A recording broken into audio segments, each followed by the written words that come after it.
সৎ উপবিদধারী নবগুণ সম্পন্ন ব্রাহ্মণ বৈষ্ণবকে পারতপক্ষে অপমান করবেন না। এর ফল যে কত ভয়াবহ আমি ভাগবতের টিকায় দেখলাম। যদি সদাচার সম্পন্ন বা সরল ভক্ত হৃদয় ব্রাহ্মণ বৈষ্ণব এদেরকে অপমান করে, তাকে মলমূত্রের কীট হয়ে কয়েক কল্পকাল থাকতে হয়। খুব সতর্ক হবেন এই জায়গাগুলি। তো উনি গিরগিটি হয়ে ওখানে পড়ে আছেন। আচ্ছা আমায় বলুন তো, উনি যে অভিশাপ নিলেন, মলমূত্রের কীট বা ওই কুয়োর মধ্যে আবর্জনার মধ্যে গিরগিটি হয়ে পড়ে রয়েছেন, সবাই তাকে ত্যাগ করেছে অপরাধের জন্য, কিন্তু আত্মারূপে ভগবান কি ওকে ত্যাগ করে চলে গেছে? এই কথাটা বারবার যদি শতবার ভাবে হৃদয় নির্মল হবে। আমার কোনো অপরাধে, মহা অপরাধে আমি যদি মলমূত্রের কীট হই, ওখানেও আত্মা রূপে ভগবান আমার সাথে ছাড়েননি, আমার হৃদয়ে বসেছেন। সবার মধ্যে তো একই আত্মা। যদি প্রশ্ন করি, ভগবান লক্ষ্মী দেবী যে চরণ সেবা করে, তুমি অনিন্দ সুন্দর ত্রিভঙ্গ মুরারি ব্রজেশ নন্দন, তুমি কেন মলমূত্রের কীট হয়েছে আমি আমার অপরাধে, তুমি কেন আমার হৃদয়ে আত্মারূপে আছো? ভগবান বললেন, সবাই তোকে অপরাধে ত্যাগ করে চলে গেছে, কেউ নাই, কিন্তু আমি তো তোকে ছাড়তে পারি না। আমি তোমার প্রকৃত বান্ধব, আমি ত্যাগ করলে তোমার আর কি গতি হবে গো?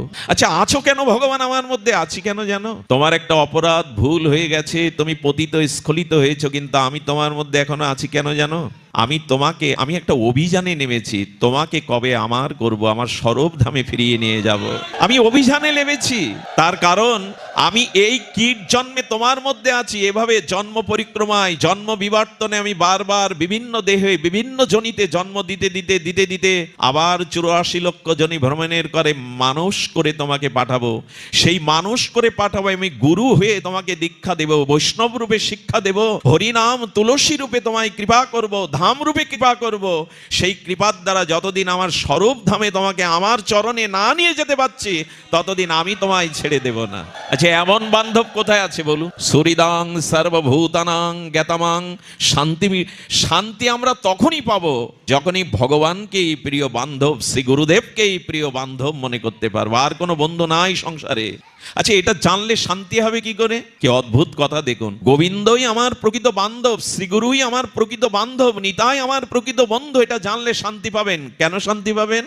আপনি যেন মামলা মকদ্দমায় যদি ফেসে যান, মিথ্যা মামলায়, মামলাটা যে জজ কোর্টে, সেই জজ কোর্টের জজ আপনার পরিচিত, তিনি আপনার আত্মীয়, তিনি আপনার সম্পর্কে জানেন। জজ যদি মামলার কোর্টের দিনের আগের দিন কল করে বলে, আপনি ভাববেন না মামলাটা ভাগ্যক্রমে আমার কোর্টে এসেছে, আমি কাল আপনাকে রিলিজ দিয়ে দেবো, রাত্রে আপনার চিন্তা হওয়ার কথা। জেলার দায়িত্বপ্রাপ্ত মন্ত্রী যদি বলে এটা ঘটে গেছে অঘটন, আমি জজকে বলে দিয়েছি মামলাটা খারিজ হয়ে যাবে, তখন আমার চিন্তা হওয়ার কারণ আছে কি? কিন্তু গোবিন্দ বললেন, তুমি আমাকে বন্ধু মনে করো, আমি তোমায় শান্তি দেবো, সে কথায় আস্থা আনতে পারছি না, সে কথায় বিশ্বাস আনতে পারছি না। বাবার সামনে শুনছেন, ওনার মতো মহৎকে শোনাতেও তো একটা ভাগ্য লাগে।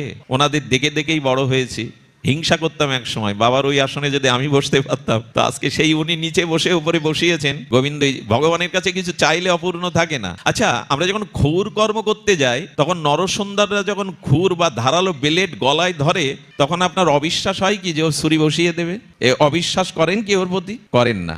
আচ্ছা যখন কোথাও খেতে যান, হোটেলে বা কোথাও হয়তো খাচ্ছেন, তো তাকে তো বিশ্বাস করেন নিশ্চয়ের মধ্যেও বিষ দেয়নি, তাকেও বিশ্বাস করে আপনি খাদ্য খান। পরিবহনে ঢাকায় যাবেন, রাজধানীতে যাবেন, ড্রাইভার শিক্ষিত কি মূর্খ, উচ্চ জাতি কি নিচ জাতি, এ বিচার করেন না, জানেন যে ভালো ড্রাইভার আমাদেরকে পৌঁছে দেবে, ড্রাইভারকে বিশ্বাস করেন। ডাক্তার ওটিতে নিয়ে বুকে ছুরি ধরে, ওকেও বিশ্বাস করেন যে আমার রোগ ভালো করে দেবে।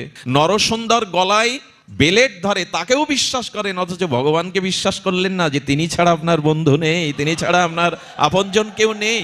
এই বিশ্বাসটা তার প্রতি এলো না। আসিনি বলেই তো ফেসে গেছি, আসিনি বলেই তো যম যাতনায় ভুগছি।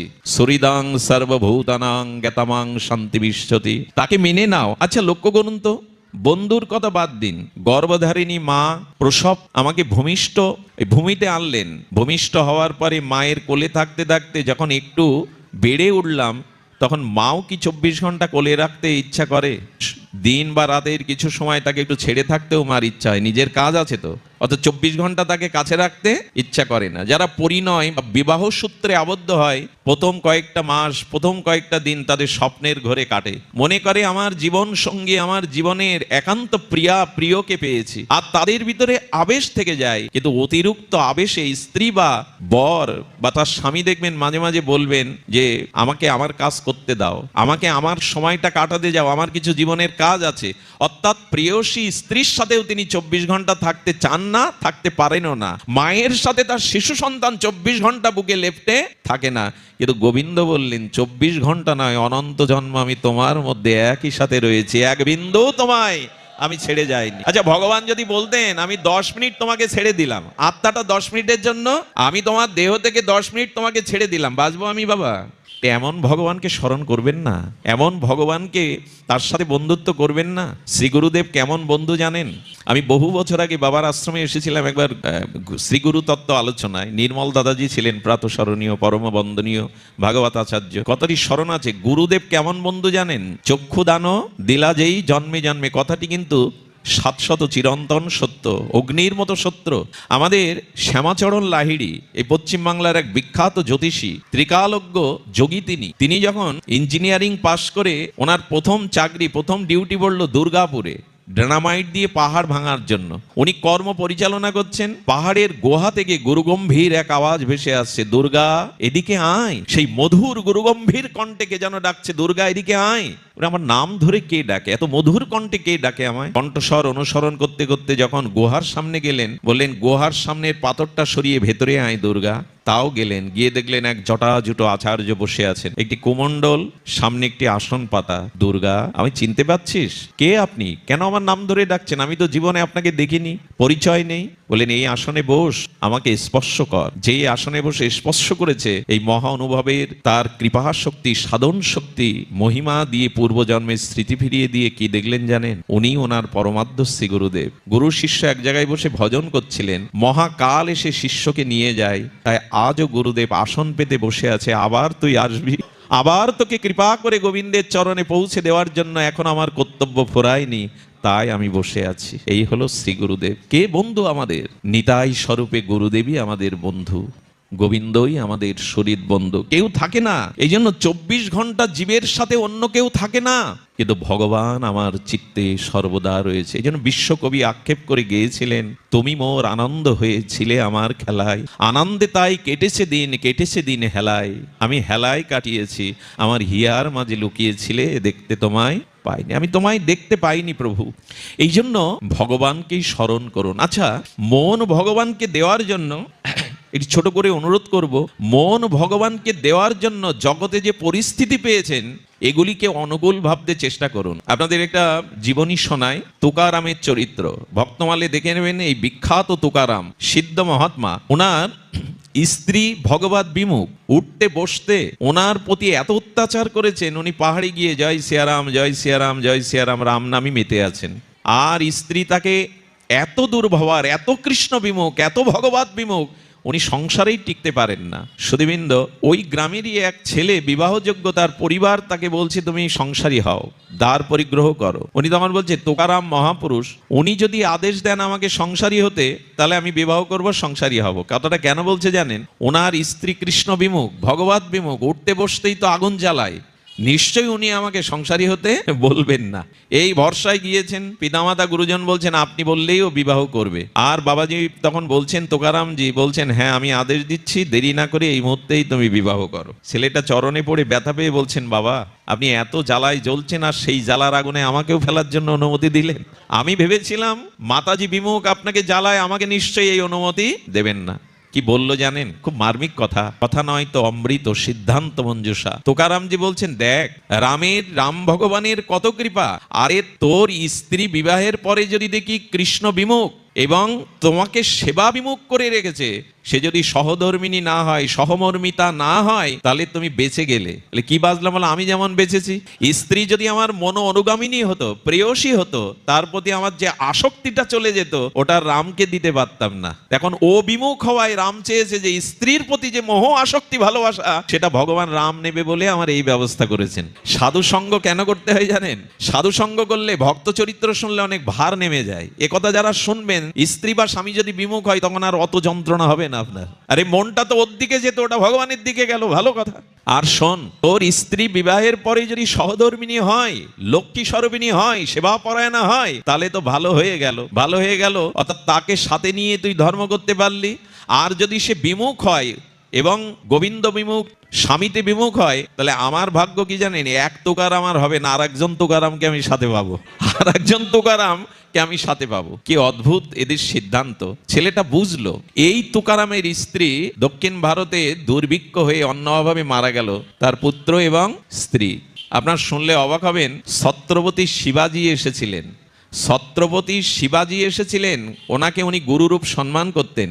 এসে শিবাজি এসে বলেছিলেন, তোকারাম, হে মহাত্মা, আমি আপনাকে গুরুতুল্য সম্মান করি, আমি মন্ত্রীদের দিয়ে আপনার কিছু মুক্তা মোহর এনেছি, এগুলো আপনি স্বীকার করুন। অর্থ হবে আপনার স্ত্রী পুত্র দুর্ভিক্ষে অন্যের অভাবে মারা গেল, আপনি কিছু স্বীকার করুন। কি অদ্ভুত কথা শুনুন। তার আগে একটা সংকেত দিয়ে দিই, অর্থ যদি, যার অর্থ জীবনে আছে, প্রাচুর্য আছে, সম্পদ আছে, সে যদি গুরুগত প্রাণ না হয়, সাধু সঙ্গ না করে, অর্থ যদি ভগবত সেবায়, বৈষ্ণব সেবায়, মহৎ সৎ কাজে না লাগায়, ওই অর্থ তার সমস্ত পাপের মূল কারণ হয়ে দাঁড়াবে। এটা ভাগবত সংজ্ঞা। অর্থ যার আছে, ঐশ্বর্য যার আছে, সে যদি গুরুতে, বৈষ্ণবে, ভগবত সেবায়, সাংসারিক মঙ্গল কাজে অর্থ নিয়োগ না করে, সাধুসঙ্গ না করে, ওই অর্থই তার পতনের, পাপের মূল কারণ হয়ে দাঁড়াবে। আচ্ছা, আমি তুকারামের মুখ দিয়েই বলাই আপনাদের, ভক্তমালে নাভাজি গোস্বামী বলাচ্ছেন, আর তিনি ছত্রপতি শিবাজিকে বলছেন, আপনি ক্ষমা করবেন, এ অর্থ আমি নিতে পারবো না, এই জন্য যে পাপের একটা মূল আছে, সেই পাপের মূলই হলো অর্থ। খুব ধ্যান দিয়ে শুনতে হবে কথাটি। পাপের মূল হলো, আচ্ছা পাপ গণনা যদি করি, কয়েকটা যদি গণনা করি, তাহলে কি কি আসবে?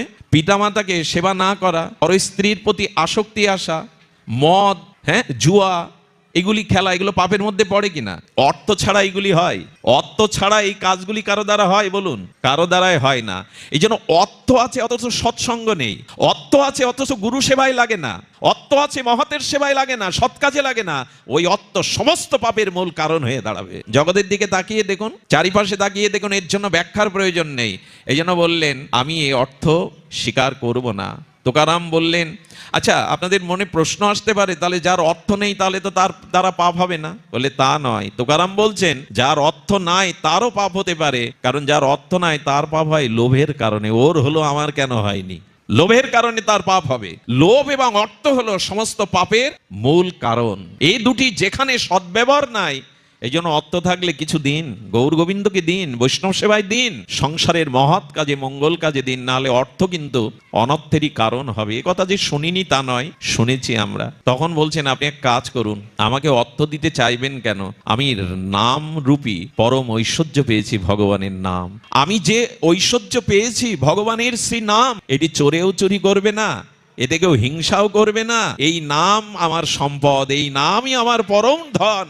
এই যে প্রেমকে, এই জন্য মহাপ্রভু পঞ্চম পুরুষত্ব প্রেম মহাধন বলেছেন। প্রেম ভক্তিকে মহাপ্রভু কি বলেছেন? প্রেম মহাধন। অর্থাৎ প্রকৃত ধন হলো প্রেম ও ভক্তি, ভজন।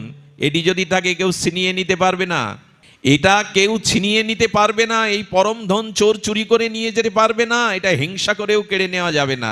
এটা প্রেম ও ভক্তি ধন, এটা পেয়েছি, আমার আর দ্বিতীয় ধনের আশা নেই। ছত্রপতি শিবাজি তখন বলছেন, এক কাজ করুন, তাহলে আজ থেকে আপনি আমাকে শিষ্য করে নিন। আচ্ছা, আপনার আমার কাছে কেউ যদি দেশের প্রধানমন্ত্রী, ছত্রপতি শিবাজি, যদি কোনো প্রধানমন্ত্রী এই জাতীয় ব্যক্তি এসে আমার শিষ্যত্ব হতে চায়, আমি কি ছেড়ে দেব? তখন বললেন, না, আপনার গুরুদেব রামদাস বাবাজি জঙ্গলে আছে, ওইখানেই আপনি দীক্ষা নেবেন, আমি আপনার গুরু নই। দেখুন, দীক্ষাটাকেও স্বীকার করলেন না। এনারাই হলেন জগৎকে দেখিয়ে গেছেন পথ, সম্পদ কোনটি, আগড়ে ধরতে হয় কোনটি, এরাই জগৎকে জানিয়ে গেছে মহিমা। দেখুন, অনেকেই বলেন, বাবা তুমি তো বলছো, তো এই যে বাবাজিদের এত অর্থ, এত প্রাচুর্য, এগুলি অনেকে এরকম প্রশ্ন তোলে, বাবাজিদের যে এত অর্থ আছে, তাহলে গৃহীদের থাকলে দোষ কি? দোষ আছে। শুনুন, এক সাধু বাবা, মা ওই বাচ্চাগুলিকে পেছনে একটু থামাও তো, ওই খেলা করছে যারা নাট মন্দিরে। বাবা আমি দেখছি বাবা। তো কি হয়েছে, সাধু রিজার্ভেশন কামরাতে 10টা ব্যাগেজ নিয়ে উঠেছে, আর ঘটনাক্রমে ওখানে একটা শেঠ, অর্থশালী ব্যক্তি, ধনাঢ্য ব্যক্তি, সেও 10টা সংখ্যায় 10টা ব্যাগেজ নিয়ে উঠেছে। এখন অসাধু ব্যক্তি সাধুকে দেখলে তাদের আবার জিউ ভাটা ঠিক থাকতে চায় না। তো সাধুকে বলছে, বাবা পার্থক্য কোথায়? আপনার গৌরিক কাপড় আর আমার সাদা দবদবে কাপড়, পার্থক্য কোথায়? যাচ্ছি বৃন্দাবনে, তো আপনার 10টা ব্যাগ, আমারও 10টা ব্যাগ, পার্থক্য কি? সাধু দেখলেই তো কেউ এরকম একটু তোলে, বাবা ওই ব্যাগগুলো 10টা, আমারও 10টা, পার্থক্য কি? শুধু কাপড়ের? সাধু বাবা কিছু বলছেন না, বললেন আজকালকে সাধুদের সম্পদ, শুধু আমাদের থাকলে দোষ। এভাবে বলতে বলতে বাবাজি তো একটা উত্তর দেবেন, রেল স্টেশনে এসে থেমেছে, বিরতি দিয়েছে। উনি বললেন, বাবা একটু বাইরে চলুন না, হাওয়া খেয়ে আসি, গরম লাগছে। ওকে নিয়ে এক দোকানের সামনে গিয়ে জল কিনে ওকে জল খেতে দিয়েছে। আর জল খেতে দিতে দিতে ওনার পরিচয় জানতে জানতে ট্রেনের হুইসেল দিয়েছে। যেই হুইসেল দিয়েছে, এই শেঠ ভদ্রলোক শিল্পপতি বলছেন, আরে বাবা হুইসেল দিয়েছে, চলুন তাড়াতাড়ি। ওনার হার্ট এটে ধরেছে। বলবান সাধু, আরে একটা ট্রেন ছেড়ে দিলেও কি পরের ট্রেনে যেতে পারবে? কি বলছেন কি, মূল্যবান জিনিসপত্র আছে আর আপনি ছেড়ে দিন, রেখে দিন তো। বাবা হচ্ছে যেতে দেবো না তো। ব্যাগ তো আমারও 10টা আছে, এত ব্যতিব্যস্ত হচ্ছে কেন? হুইসেল দিয়ে ট্রেন ছাড়ছে, আমার তো ব্যতিব্যস্ততা নেই। উনি আসলে রহস্যটা তখন বুঝতে পারলেন। আমি বলতে চেয়েছি, সাধুর কাছে যে সম্পদ আছে তাতে তার আসক্তি নেই, গৌর গোবিন্দ সেবার, ভক্ত সেবার জন্য রেখেছেন।